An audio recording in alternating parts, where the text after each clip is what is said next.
কি আর আসেন। কি কল হ্যাঁ ভাই, আপনি যেন কি বলতে চাইছেন? তুমি ধরো। হ্যাঁ বলেন বলেন। হ্যাঁ, আসসালামু আলাইকুম গাইস।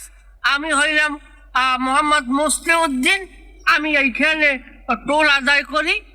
এই যে মোবাইলটা যে পাজির ব্যবসায় ধরছে, এই পাজির ব্যবসায় সবসময় টোলে ভাড়া না দিয়ে চলে যায়। আমি যখনই ভাড়া চাই তখনই সে বিভিন্ন ক্ষমতা এবং আধিপত্য দেখাইয়া ভয় ভীতি এবং আমাকে দেশীয় অস্ত্রশস্ত্র দ্বারা জখম ও খুন করার হুমকি দিয়ে থাকে। এইমাত্র টাকা চাওনে সে তেলে বাইগুনে চান্নাত করে উঠছে। এইবার এই লাইভের ভয় দেখায়। আপনাদের কাছে তাকে জোতার দিয়ে পিঠে পর জোর দাবি জানাচ্ছি। বলেন আপনাদের আমি বলবো কি, আমি তো এখন তোমার এখন এই কাম, এই মোবাইলটা যেই লোকটা ধরছে আর যেটাতে লাইভ আপনারা দেখতে আছেন, ওরে আমি এখন এই মুগুর দিয়ে শেষ এই লাইভটা কাটার পরে আন্দার গুন্দার নিয়ে আমি বাইন পাইতাবেন। দর্শক, আসলে বিষয়টা হইতেছে, আমি এখন লাইনটা কেটে দিচ্ছি। আমি আপনাদের সাথে পরে আবার যোগ দেবো। হ্যাঁ, সেইটাই ভালো। ভাই, আপনি কামটা বললেন কি?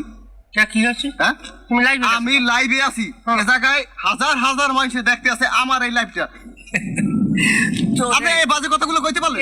তোর 2 বছরে 100 ভিউ হয়, কালে কি বুঝাও? এদিকে আয়, এদিকে আয়।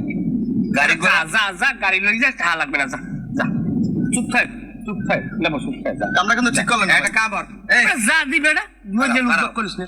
একটা কাম কর দাউদ বিগার এক্সিনা এই আর মলম বেশ আমাদের গুনে টানা থাকলে কয়টা নিয়ে এই বেশ তো ওই ব্যবসা ছাড়িয়ে দে ঠিক আছে ভাই।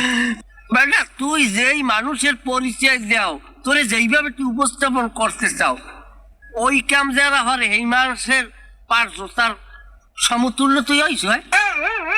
জীবনে স্কুল মাদ্রাসায় যাও না, এগুলো যে মোবাইল দৈনিক ইন্তেকাল। এ মুসলিম এ পেছাল না ফুটে দিকে